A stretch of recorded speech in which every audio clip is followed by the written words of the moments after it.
What is up, ladies and gentlemen? My name is Jerichoholic8704, and I'm here to give you a review of NXT Takeover Chicago 2. So I want to dive right into the card and get this review done as quickly as possible for you guys.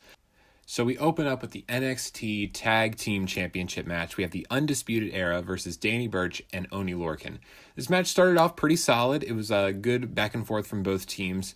Burch and Oney Lorcan, they were kind of the heels in this scenario. The crowd was kind of turning on them in favor of the Undisputed Era, which didn't really translate into the match in the very beginning because majority of the early portions of the match were the Undisputed Era picking apart Burch until he eventually got the hot tag on Oney Lorcan. This match is basically two halves. We have the first half where they're getting the heat and the second half with the hot tag. And the hot tag from then on to the end of the match. This match probably went maybe like 15 to 20 minutes. It was very, very good, especially towards the tail end of the match where they were just going balls to the wall.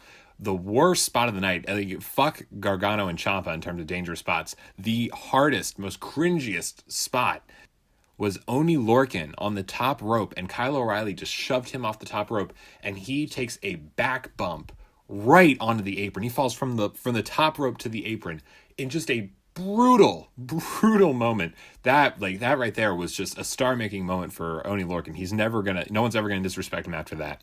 So eventually it all breaks down. They hit some finishers on each other. There's a lot of near falls. Adam Cole pulls Kyle O'Reilly out of the ring, which gets him ejected. So, of course, an ejection always gets a pop, but in this case, they all booed because they wanted Adam Cole to be out there. There was an awesome moment at the end of the match where Burch and Oney Lorcan had both Kyle O'Reilly and Roderick Strong in submission holds, and it looked like they were going to do the double tap out, but Kyle O'Reilly was able to battle it out, and they were able to escape. And then it just came down to a giant slugfest between two teams, and eventually I believe they isolated Oney Lorcan, and they just double teamed Burch and got the 1-2-3. Very, very fun match, very good opener, awesome way to kick off the show. Coming into our next match, we had Ricochet versus Velveteen Dream. This was an awesome match. The first thing that I really wanted to note was Velveteen Dream's ring gear. He always has a different ring gear, which I really appreciate. I've made that point several times where I like when guys incorporate new ring gears and they keep themselves fresh every time. And that's something Velveteen Dream does very, very well. Anyway, he had this Hulk Hogan-esque outfit on. He had the red and yellow, and he had the feathers, and he ripped his shirt off like he was Hulk Hogan. He was doing the cup ear thing. His entrance lasted like forever. It was going on for such a long time. I figured they were going to do something elaborate for Ricochet, but they really didn't. So I guess they really wanted the audience to soak in the Hulk Hogan costume that the Velveteen Dream had on. They started out strong. It was very much what you expected from these two. They had a lot of great near falls and a lot of cool moments. One of the sickest moments of the entire match was Velveteen Dream suplexing Ricochet off of the top rope onto the floor, which just looked brutal. It looked just... Ricochet landed right on his back, and he was moaning the entire time in pain, and I have to think that was a shoot. There was no way he was selling that, because he landed back first, just flat on his back. It had to have sucked. That being said, though, the Oney Lorcan back bump onto the apron still looked 10 times more brutal. So it eventually breaks down to a very, very awesome ending where Ricochet goes for a shooting star press where Velveteen Dream is way out in the distance, and Velveteen Dream gives the knees up. And I figured that was going to be the end of the match. Like Velveteen Dream was going to hit the Purple Rainmaker, because the idea was, whatever Ricochet can do, the Velveteen Dream can do better. Ricochet is at the other end of the ring, and Velveteen Dream goes coast to coast. He makes the jump. Had Ricochet not moved, he would have hit him. But, I really liked the play into what this match was all about, because, how many times do we see in WWE where it's like, they build the match around a phrase or an object, and it rarely plays into the match. This whole feud was based on Velveteen Dream thinking he was better than Ricochet, and he tried to outperform Ricochet, and it ultimately came to bite him in the ass, which was a very, very great ending to a really, really awesome match. This is honestly a potential match of the year candidate, but I don't know if it's going to beat the main event and all the other great matches NXT has produced this year. So on to our third match of the night. This is probably the weakest match of the bunch, but still a good match. Nikki Cross versus Shayna Baszler.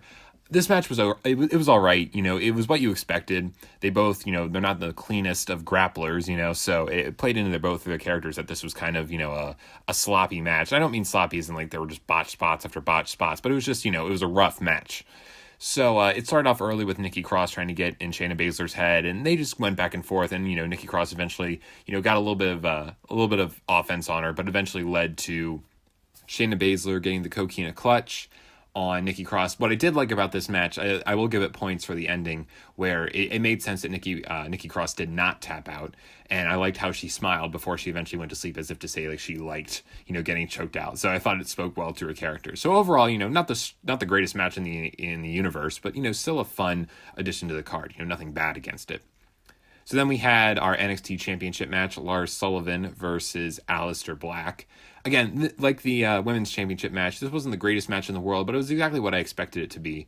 Lars Sullivan was kind of, he was thwarting all of Aleister Black's attempts at offense. He caught the Black Mass kick right in the early portions of the match. Majority of the match was just Lars Sullivan being on Aleister Black, and Aleister Black getting, tiny hiccups of offense before being shut down by, the more physically imposing Lars Sullivan. What this match will probably be remembered for, considering it wasn't, an all-time classic, was Aleister Black, going for a Black Mass, missing by a mile, and Lars Sullivan selling the kick. You heard it because, when wrestlers do any kind of super kick, they slap their thigh for extra sound. So you heard the sound from the thigh slap, but he missed Lars Sullivan completely. And they try to do a camera cut to kind of, cover it up. And Lars Sullivan sells anyway. There's a "you fucked up" chant from the crowd. Like they didn't turn on the match, which was good. By the end of the match, they weren't booing or anything like that. But it was just, if you notice a giant botch like that, it's not going to go undetected, especially in 2018. Things could have been worse for these two, but, the audience was pretty forgiving after they let them have it for just a little bit. Ultimately, the ending was good. 2 Black Mass kicks. Usually it's just 1 Black Mass to put someone away, but because Lars Sullivan, they're building him up as a monster, but they still wanted him to look good in defeat. It was good that it was 2 Black Masses that eventually led to a victory for Aleister Black. Now moving on to our main event, we had the Chicago Street Fight, Johnny Gargano versus Tommaso Ciampa. They had an amazing match at New Orleans, and I will be damned if they didn't top it here. I don't know if it's better, but it's right up there. I'm going to give both of these matches the same rating. I think this is a full 5-star match, guys. In both matches, you felt like the hatred between these two guys, but it was in this one where the hatred was expressed more physically. They were doing some really, really hardcore stuff here. One of my favorite spots of the match was Ciampa putting the chair around Gargano and just shoving him right into the stairs. And what was great about Tommaso Ciampa in this match is, weapon spots, especially contrived weapon spots like the ones they were doing, they're always going to get over because they're cool to look at. But because Tommaso Ciampa is such a great heel, he's so good at making his cool spots less cool, if you know what I mean. Like, there was that time where Johnny Gargano was slumped up against the stairs and he threw the trash can lid at him. He didn't wind up. He didn't make a big scene out of it. He just threw the damn thing at him. So eventually it all breaks down. At one point, Tommaso Ciampa, he pulls up the mats from the ring and he exposes like the hardwood floor of the ring. And eventually he leads him to the stage where, the whole feud kicked off, where he threw Johnny Gargano into the LED board on the stage. And inevitably, both guys go through the table just like they did at TakeOver Chicago 1. They have the medical team come out, they're putting the neck brace on Tommaso Ciampa. And at first, the sight of Johnny Gargano looking down at his friend, he's won the battle, he's won the war, he's going to be stretchered away because of all the damage done to him. And Johnny Gargano, like the story in this match, this is where, I was thinking like this match is solid. I don't know if it's as good as their first match, but this is when the match kicked into another gear, just because the emotional storytelling from both of these individuals was just off the charts.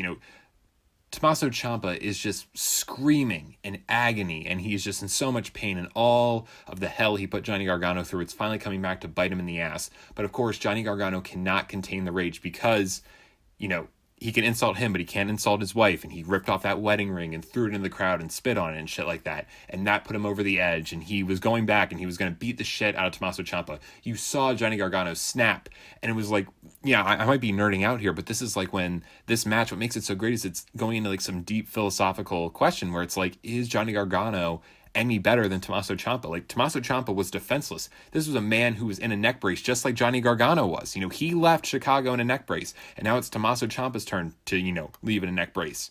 Johnny Gargano knows how that feels, but is he any better than the psycho killer Tommaso Ciampa to throw him back in the ring and target an injured man and handcuff him and do all this shit to him? And eventually, what was so beautiful about all this is Tommaso Ciampa was destroyed. He was annihilated. And everyone knew, like, at this point, it's like everyone wants Johnny Gargano to win because he's the babyface and he's such a good babyface and Ciampa's such a great heel.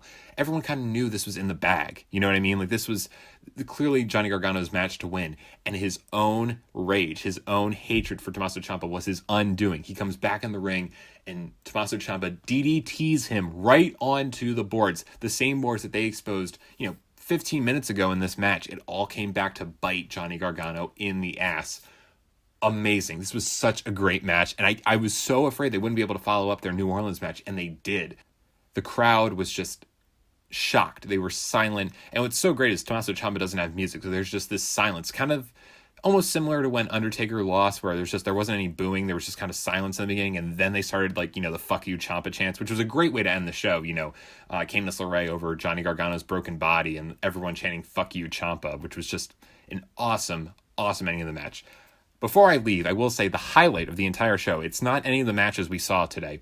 It was the one dude in the crowd who had his hands over his head in complete disbelief that Johnny Gargano lost this match. And then as soon as he saw himself on the crowd, began to cheer, which I just thought was an amazing, amazing moment. It reminded me of, I'll never forget this. It was when Kane threw Zack Ryder off the stage in Raw a couple of years ago. God, that was like 6 years ago. Jesus Christ. When he threw Zack Ryder off when he threw him off the stage, of course that spot's so ridiculous, but the wheelchair spot where he threw him off the stage, they tried to get crowd shots of people who looked concerned for Zack Ryder, but the angle was so stupid that no one was buying into it, and they found a 5-year-old girl in the crowd who looked concerned, but as soon as she saw herself on camera, started waving. It just reminded me of that. So that's a little bit of a note before I head out of here. But my name is Jerichoholic 8704, and I will see all of you guys later.